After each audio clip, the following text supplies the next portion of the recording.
Olá, pessoal, boa tarde. Hoje nós vamos falar um pouquinho sobre o setor de saúde. Vamos falar sobre tecnologia, sobre inovação, sobre oportunidades e desafios dentro desse segmento. Pode passar. Então, me apresentando, eu sou a Ana Carolina Cândido, trabalho nesse mercado de saúde há 13 anos, porém não sou formada na área tradicional de saúde, sou formada em marketing, especialista em gestão empresarial, sou natural de Lins, interior do estado de São Paulo, porém já trabalhei durante muito tempo no Hospital das Clínicas, desde faturamento até pesquisa clínica, trabalhei dentro do Distrito Nova HC, sendo a primeira community do Hub de Inovação, que foi construído no hospital. Trabalhei também no Hospital Albert Einstein e hoje sou Head de Inovação Aberta do Grupo Apivida Notre Dame Intermédica. Pode manter. Imagina. Fui empreendedora também, então já tive uma startup de controle glicêmico hospitalar, porém, eu não sei se vocês conseguiram acompanhar a apresentação de abertura da Tainara e da Carol, falando um pouco sobre os desafios do início, né, de quem está empreendendo, né, sair desse segmento, deixei de empreender, porque no final das contas a gente precisava pagar as contas, né, então precisei voltar para o mercado, a startup ainda não estava dando lucro, e a questão de investimento no mercado de saúde pré-pandemia era um pouco mais complexa. Então, voltei e continuo hoje trabalhando com inovação dentro do segmento. Pode passar, por favor. Vocês estão conseguindo me ouvir bem, que tem bastante ruído em volta? Perfeito. O setor de saúde representa hoje 10% do PIB global. É um segmento com o potencial de impactar a vida de todos nós, né? Eu acho que a pandemia da Covid-19 conseguiu trazer para a gente essa importância do que é o setor de saúde e obrigou o setor também a se modernizar e aceitar a tecnologia para o seu dia a dia. Porém, toda essa inserção de tecnologia fez com que a gente começasse a ter uma mudança de comportamento no perfil tanto dos médicos como dos pacientes e dos clientes do segmento de saúde.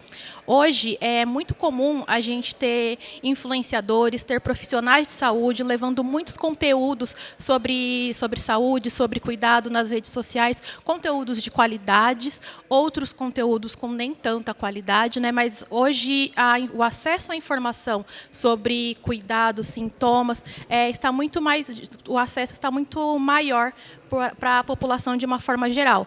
O que gerou o que a gente tem aqui dentro dessa pesquisa, que é de 2020.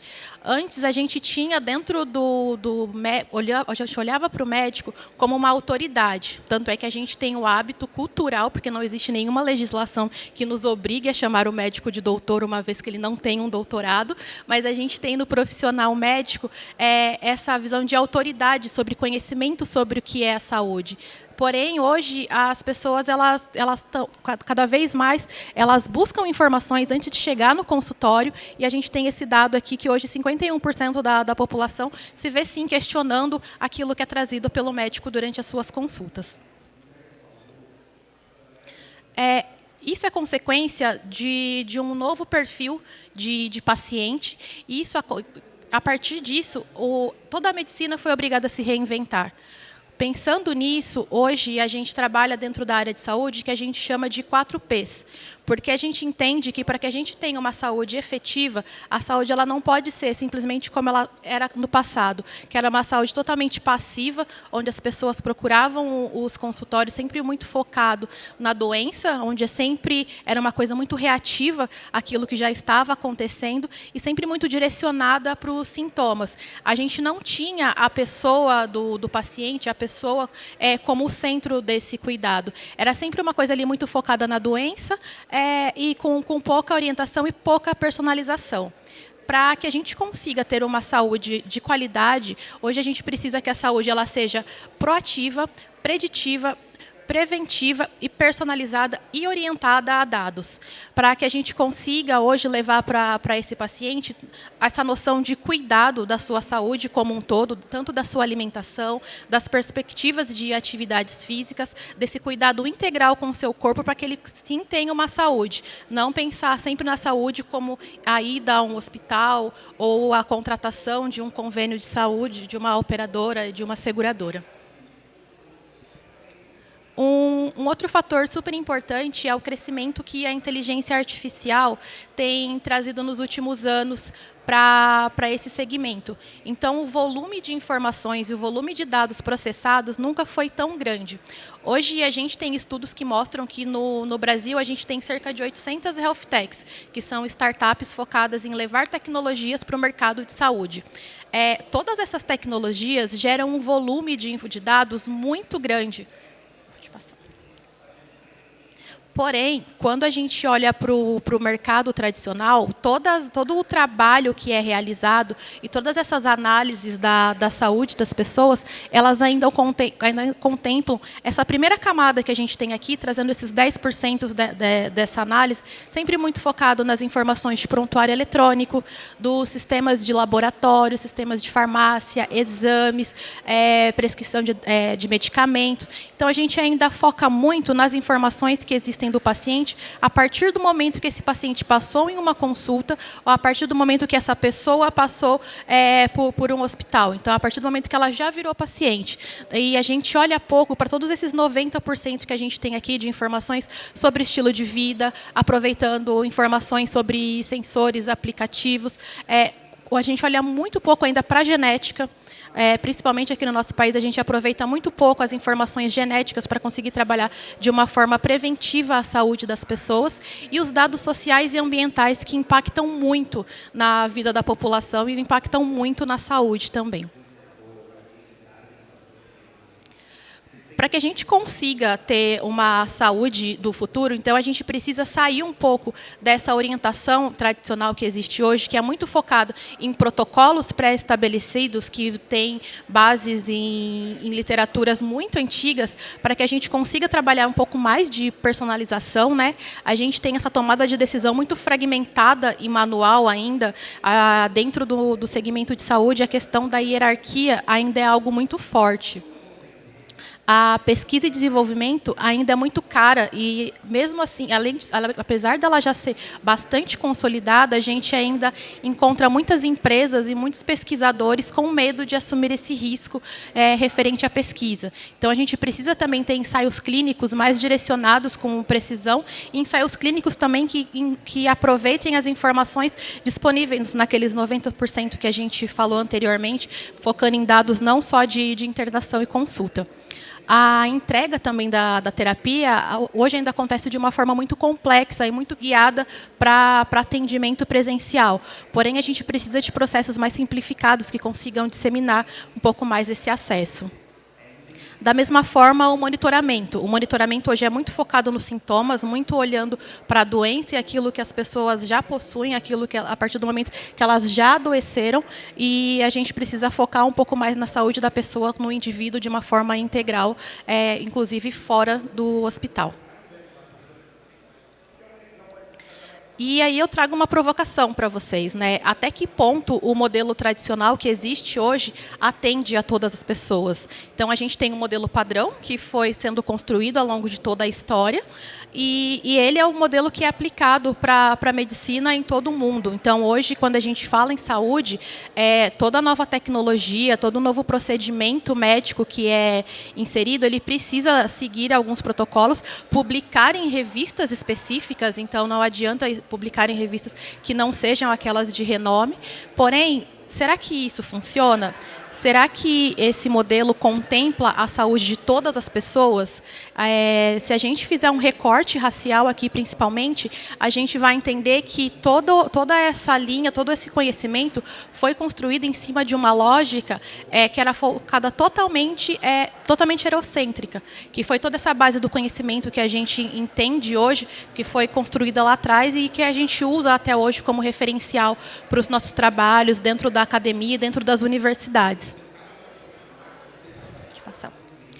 Quando a gente traz à luz a filosofia africana, a gente entende que, ao contrário do que esse modelo propõe para a gente precisa olhar um pouquinho mais para a nossa essência. A gente tirar o foco, né, desse nosso eu colonizado e entender que muitos desses procedimentos, muito do que acontece hoje, quando a gente pega dados de doenças crônicas, principalmente, a gente entende que a população pobre, a população preta, preta são as que mais são acometidas de doença, desse tipo de doença. Mas por quê? Por que essas pessoas não conseguem chegar a esse tipo de informação? Por que essas pessoas não foram contempladas, a saúde delas não foram olhada? Porém, quando a gente estuda a formação disso tudo, até quando a gente definiu o padrão do que era considerado humanidade, o que era considerado pessoas, o que era considerado quem possuía almas, a gente entende que a população preta foi recortada disso.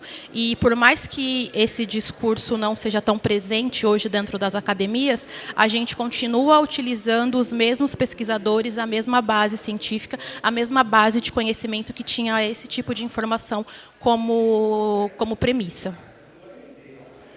Então, a partir desse cenário, quais são as oportunidades e barreiras que a gente tem dentro do mercado de saúde? A primeira dela é a gente realmente conseguir trabalhar a equidade, para que a gente consiga trabalhar de uma forma de a gente tenha um equilíbrio, tanto do acesso de saúde. Hoje, quando a gente vai nos congressos médicos, a gente percebe dos últimos 5 anos para cá como todo congresso tem o foco nos determinantes sociais de saúde. Parece que demorou bastante para as pessoas entenderem que a saúde ela é impactada não só pela questão do... não é só a doença, mas que ela envolve todos os outros sintomas, todos os outros aspectos da vida da pessoa, tanto idade, sexo, fatores hereditários, o ambiente que essa pessoa vive. Então, todos os aspectos sociais hoje são começaram a ser entendidos pelos profissionais referências, detentores do conhecimento, como algo importante para que a gente consiga levar e ter essa equidade dentro do cuidado da saúde das pessoas. O racismo e o preconceito também ameaçam a adoção dessas novas tecnologias que podem prestar um melhor atendimento às populações carentes, né? A telemedicina, por exemplo, ela é um componente-chave, porém, principalmente durante esse período que a gente precisou, de uma forma forçada, viver o distanciamento social, durante a pandemia, a gente observou o quanto que a telemedicina foi adotada. Quando você conversa com especialistas da área, eles trazem como sendo algo que não, a telemedicina veio para ficar, a gente está diminuindo o número de consultórios, a gente está diminuindo o número de clínicas, como se o acesso a esse tipo de procedimento, a esse tipo de saúde digital, fosse para todas as pessoas. Muitas vezes eles esquecem que a gente está olhando, às vezes, para um local muito fechado, olhando muito para o que a gente está falando aqui da região oeste da cidade de São Paulo, e entendendo que existem locais aqui dentro da nossa cidade mesmo, ou então em outras regiões do nosso país e do mundo que não têm acesso à internet de qualidade, que essas pessoas não conseguem baixar mais um aplicativo para trabalhar a saúde digital de uma forma tão básica, tão simples como todo mundo traz, como se fosse uma coisa simplesmente muito crucial e muito fácil de aplicar.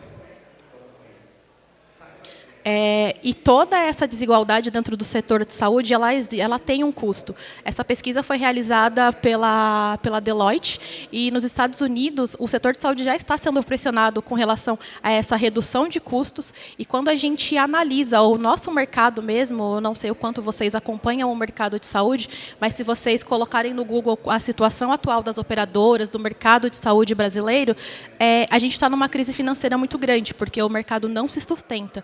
E tudo isso tem base em todos os pontos que a gente comentou agora há pouco, trazendo todo esse contexto dessa falta de visão também e dessa falta de olhar para outras populações que não fosse aquela visão eurocêntrica que foi construída.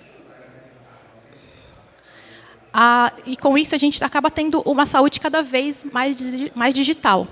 Entretanto, é preciso entender que os atendimentos em consultas de forma remota, online, elas não vieram para substituir o modelo atual. É preciso encontrar um equilíbrio entre o modelo tradicional, a forma de cuidado tradicional, entendendo, inclusive, os pontos que a gente trouxe demográficos, que a gente não pode exigir que uma pessoa de 80 anos faça todo o seu acompanhamento de saúde de uma forma remota, né, numa telinha pequenininha. Então, é sempre muito importante a gente considerar os aspectos da pessoa que a gente está do outro lado, não pensar simplesmente nos custos.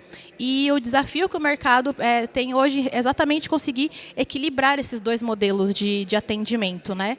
E gerar um modelo adequado onde a inovação consiga realmente acontecer dentro da... Hoje, quando a gente pensa no... Oi? Hoje, quando a gente pensa no profissional médico, ele tem toda essa bolsa digital de aparatos tecnológicos disponíveis para eles, né? Porém, a gente precisa entender o quanto esses mesmos equipamentos estão disponíveis para a população como um todo e o quanto isso vai gerar um aumento do acesso, que é o que a gente mais precisa, uma redução do custo e uma entrega melhor de cuidado. Ou vai, na verdade, diminuir, fazer com que a pessoa deixe de participar de uma consulta porque ela não tem o dispositivo adequado dentro da sua residência. A prestação de cuidado de saúde, né, à medida que mais tecnologias digitais são incorporadas aos processos clínicos, tanto por meio de computação de nuvens, aprendizado de máquina e dispositivos conectados, isso pode reduzir significativamente os custos. Porém, essa frase tem que ser interpretada com muita sabedoria, né, porque a gente está olhando hoje a tecnologia pensando que ela é uma forma de gerar mais acesso à saúde. Porém, quando a gente começa a trazer essa tecnologia, começa a somar essa tecnologia, outros dispositivos, muitas complexidades dentro dos softwares existentes para que isso esteja dentro de um aparelho que demande uma alta capacidade, a gente acaba indo para o caminho contrário. A gente não reduz custos e não aumenta o acesso. Além disso, a gente também precisa oferecer soluções para a escassez de profissional de saúde, que é cada vez maior, e eu acho que isso ficou muito mais claro para o público em geral, como a gente viu durante toda a questão ali do trabalho das pessoas na linha de frente durante a Covid-19. Morrendo de calor. A força de trabalho que a gente tem hoje, ela tá defasada, como a gente acabou de comentar. Até 2030, o setor de saúde global precisará de cerca de 80 milhões de trabalhadores a mais para atender a demanda. E cerca de 200 milhões deles serão necessários para países de baixa renda. E o que a gente acompanha é um movimento contrário, né? As pessoas de países de baixa renda, elas têm se formado e procurado outros países para conseguir ganhar melhor e abandonado seus países de origem, fazendo com que a qualidade de assistência à saúde dentro desses países em desenvolvimento continue caindo. No entanto, mesmo que a demanda por profissionais aumente, tanto o número de médicos e enfermeiros, é uma tendência muito grande que esses profissionais diminuam a sua carga horária, porque é uma área que traz um peso muito grande para o profissional e um cansaço muito grande também de um modelo de exaustão. No Brasil, o setor de saúde ele é responsável hoje pela geração de 25 milhões de empregos, diretos e indiretos, e também é responsável por 1/3 de toda a publicação científica existente no país. A escassez de milhões de cuidadores até 2025 fez com que o Japão lidere o desenvolvimento de robôs para cuidar da sua população. O Japão tem uma tendência de ter uma população mais envelhecida e eles estão tentando resolver esse problema com a criação de robôs, porque é um país pouco atrativo para essas pessoas, para esses profissionais que saem dos seus países para trabalhar, e tem crescido bastante o investimento em robótica. Pensando nisso, as organizações precisam repensar, né, a forma como os recursos humanos são estruturados. Os investimentos contínuos e a utilização eficaz do capital são essenciais para assegurar que o setor de saúde continue a crescer e se preparar também para todas as novas demandas globais. A transformação de saúde, ela só vai conseguir acontecer a partir do momento que a gente conseguir ter essa ascensão, olhando sempre por cuidado integral das pessoas. Tecnologias emergentes como IA, telesaúde, blockchain, dispositivos de monitoramento, como dispositivos vestíveis e ingeríveis, estão fornecendo dados contínuos em tempo real.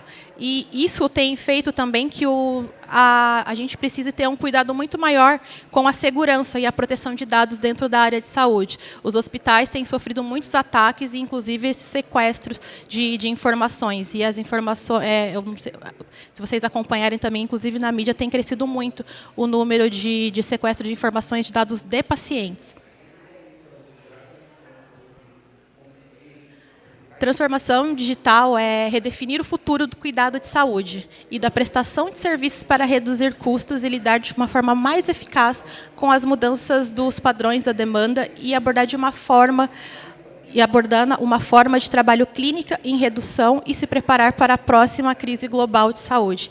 Eu sei que é horrível falar isso, a gente acabou de sair de uma pandemia, mas os profissionais de saúde precisam estar preparados para isso, e é previsto, sim, que aconteçam outras pandemias nos próximos anos, e a gente precisa estar preparado, a gente precisa ter tecnologia, a gente precisa ter profissionais e um olhar mais macro que contemple não só um grupo específico para que ele seja cuidado, e a gente não tenha o que aconteceu agora na Covid-19, onde a maioria das vítimas eram pessoas pretas e pobres. Quando a gente pensa nos desafios do setor de saúde, a gente também precisa pensar na questão da sustentabilidade.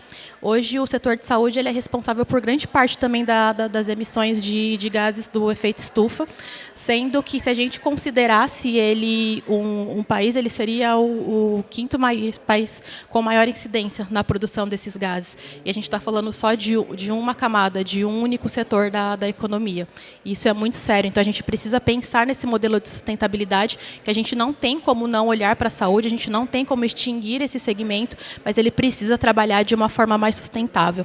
E quando a gente fala em sustentabilidade, a gente também precisa pensar em sustentabilidade financeira. As alterações climáticas, elas impactam tanto no nosso planeta como no bem-estar da população. Então, a gente já tem dados de literatura comprovando o impacto que todo esse clima e todas essas alterações trazem para a saúde da população. Os prestadores de saúde enfrentam o desafio de manter a qualidade dos cuidados em face ao crescimento e da pressão financeira, ao mesmo tempo que tratam as crescentes consequências das alterações climáticas para a nossa saúde. Responder de uma forma eficaz a essa alteração é um dos desafios também que a gente possui para esse segmento. Nós estamos apenas começando a revolução da saúde digital, dos cuidados, né? E o nosso principal foco é conseguir garantir que essa revolução de saúde ela aconteça e aconteça para todos, que a gente consiga cuidar da saúde de todos e principalmente da saúde dos nossos. Obrigada, pessoal.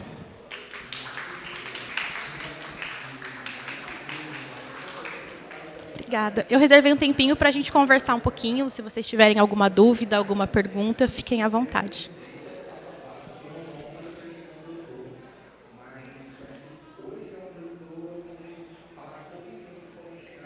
Ninguém?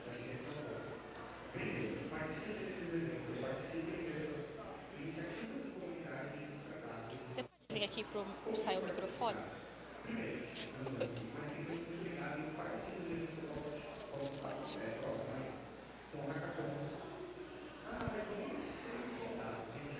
Eu vi que você tinha comentado sobre os aplicativos, as formas de interação, né, digital, e o quão é difícil elas chegarem até as comunidades mais carentes, né? Não é nem muitas comunidades, é as mais carentes mesmo. Você consegue me dizer se tem alguma ação social, alguma coisa que está fazendo alguma coisa com isso, ou a gente pode ter alguma ideia de melhoria para isso? Esse é um ponto que está muito presente nas discussões das empresas, essa questão da sustentabilidade financeira do desenvolvimento de tecnologias, delas conseguirem chegar até as pessoas. Sendo bem transparente com você, toda essa discussão não começou porque essas pessoas estão preocupadas com a qualidade de saúde dessa população, mas elas perceberam, até por aquela pesquisa que eu trouxe ali, trazendo um pouco dos trilhões que estão sendo perdidos, então, que como elas não acessam o que é realmente a população, isso está gerando um prejuízo financeiro para muitos grupos. Então, existem, sim, hoje, empresas trabalhando com o desenvolvimento de aparelhos, por exemplo, porque quando a gente vai numa consulta e o médico faz aqueles exames físicos na gente, aquilo é chamado de propedêutica. Então, a gente tem empresas trabalhando para o desenvolvimento de aparelhos de telepropedêutica, para que a pessoa consiga ter esse aparelho em casa com um custo baixo, para que ela consiga ter acesso a um atendimento à distância, trabalhar a saúde digital, então ela conseguir passar numa consulta por telemedicina, por exemplo, e isso acontecer de uma forma onde ela consiga fazer esses exames físicos, né? Então, a gente conseguir trabalhar o desenvolvimento da telepropedêutica, assim como o desenvolvimento de sensores. Hoje, a gente olha muito mais, né? Quando a gente fala em inovação, startup, todo mundo quer falar de Vale do Silício, mas a gente está muito mais próximo do que a realidade da China, que trabalha e desenvolve tecnologias com baixo custo para conseguir trazer para o que é a realidade do Brasil, do que necessariamente desses polos mais hypados. Então, existem, sim, muitas empresas olhando para isso, por uma necessidade, inclusive financeira e pressão de seus investidores. Então, hoje, o tema desse olhar, desse foco para a sustentabilidade financeira cresceu bastante. E também o olhar para considerar os aspectos sociais para quem está sendo desenvolvido as soluções.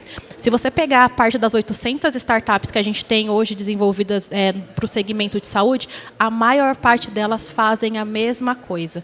Elas trabalham com soluções, com prontuários eletrônicos, com soluções focadas em levar soluções para B2B, olhando exclusivamente para atender hospitais, para atender clínicas, e poucas estão olhando realmente para tentar trazer um maior cuidado e maior saúde para a vida das pessoas. E como consequência, a gente teve uma queda muito grande no número de investimento para o setor de saúde. Então, acho que agora as empresas estão acordando, o nosso ecossistema de inovação em saúde está amadurecendo agora também. Então, a partir de 2017, que a gente começou a ter ali um olhar um pouco mais forte para esse setor, com a pandemia acelerou um pouco, mas o fato de ter acelerado não trouxe tanta qualidade. Então, acho que agora que a gente está começando a chegar num nível de maturidade e maior desenvolvimento da qualidade desses produtos para que eles cheguem no público que precise.